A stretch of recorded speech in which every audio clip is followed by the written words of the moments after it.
and focus on some fun stuff. And so one of the topics that we wanted to go over was the 49ers Mount Rushmore. And we kind of wanted to break this up, though, because the 49ers have a rich tradition, and you can go through all kinds of – they have really different eras. Putting only 4 guys on the mountain is tough. So Jesse and I went out and we bought 3 separate mountains, actually 4, that we're going to go ahead and carve 49ers Mount Rushmores out here in the valley. So we wanted to start with we're going to do an 80s, we'll do one for the 90s, and we'll do one for the 2000s, and then we'll also do an overall. So those are our 4 mountains that we're going to be building. So let's start with the 80s. Who do you guys have for your 1980s 49ers Mount Rushmore? I'll go first. So for me, you're going to notice a major omission of a player, and that's because I didn't want to put him in the 80s and the 90s. I thought that was a cop-out. So I had to put him in the 90s because he played every single year in the 90s. He didn't play every single year in the 80s. So that's going to be Jerry Rice. You're not going to see him on this list. So, don't fret. He'll show up. But for me, the 80s is Joe Montana, Roger Craig, Ronnie Lott, and Bill Walsh. And I feel like you cannot have a Mount Rushmore without the guy who drove everything, and that was Bill Walsh. I mean, you're talking about a guy that his offense and the tree of his offense is still dominant in the league 40 years later. That's absolutely crazy. So Bill Walsh definitely has to be there. Ronnie Lott, to me, is probably the best safety of all time. Joe Montana, I mean, up until recently was seen as the greatest quarterback of all time in most people's eyes. And then Roger Craig, I mean, not enough can be said about Roger Craig. 1,000 yards receiving, 1,000 yards rushing. It didn't matter. He made things happen. And, there were drives late in seasons and even in the Super Bowl where they just went to him over and over and over and over, and he kept delivering. So, yeah, for me, those are the 4 guys that I have for the 1980s Mount Rushmore. So for the 80s, I'm going to go pretty similar to Jesse with one change. So I did originally write down Jerry Rice, but you know what? Like you said, let's get him to the 90s. That's where he belongs.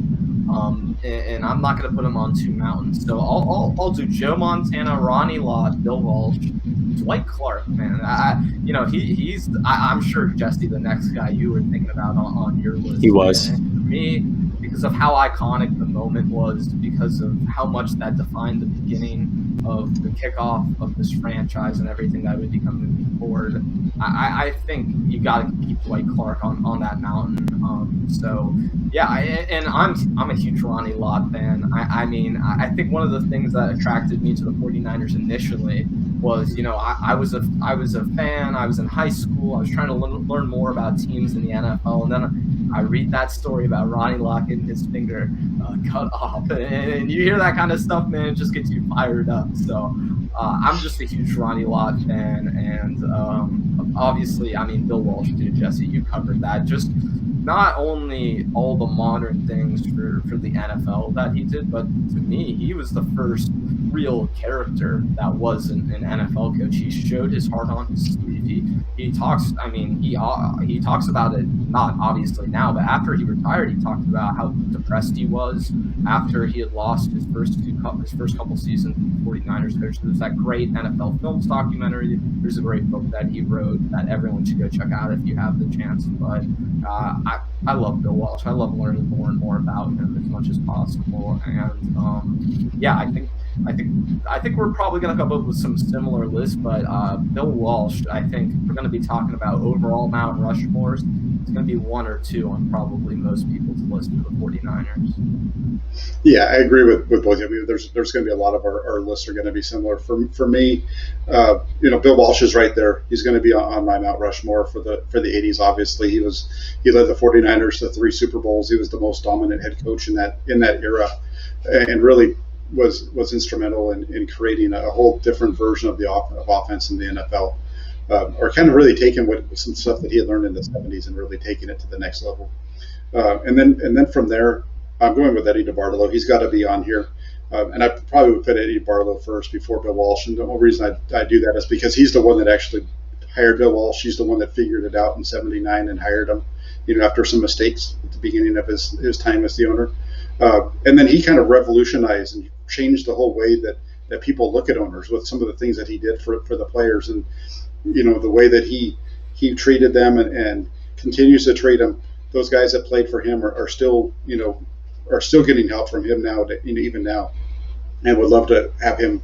They do anything for him. So that really speaks volumes for the type of person and owner that he was for the 49ers during his run with the organization. And then the two players that I have are I think you guys both said them: Joe Montana, Jerry Rice. Joe Montana to me is the greatest quarterback of all time. I think if you took Montana out of the 80s and put him in this era, the numbers would be outstanding. Just he is he's an athletic quarterback. He's a guy that beats you in the pocket and that can move his feet and run around, and you just watch him make plays, and it's just amazing. And then Ronnie Lott, you can't get. There's nobody. Everybody. Ronnie Lott was a guy that could go out there and he could play cornerback and then transitioned over to safety. At the back half of the 90s, and just what an unbelievable football player, and just the heartbeat of that team, and fantastic. So he's got to be right there at the end of that group for us.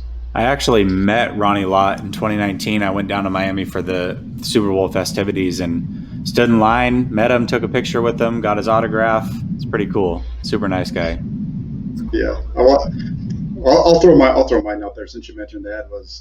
I actually was at Candlestick in '81 when they beat the Giants in the regular season to clinch the NFC West. We had our seats were in I guess it was the north end zone, that side where the big board was, and we were down low. They won the game, and everybody started storming the field. I was only like 6 or 7 years old, and we were there with some friends, and my dad's friend grabbed me, and we took off running across the field. And if you ever watch any of the videos from the '81 season, you'll notice when they went after that game, there's a big sea of people on there, and they've got Ronnie Lott up on their shoulders. Yeah. Anyway, I was in that mosh pit of people, and I slapped him on the leg, and he would never, Anyway, that was a cool. That's awesome, though. That's so cool. Yeah. That is cool, man. That's one of my claims to fame when it comes to Candlestick Park.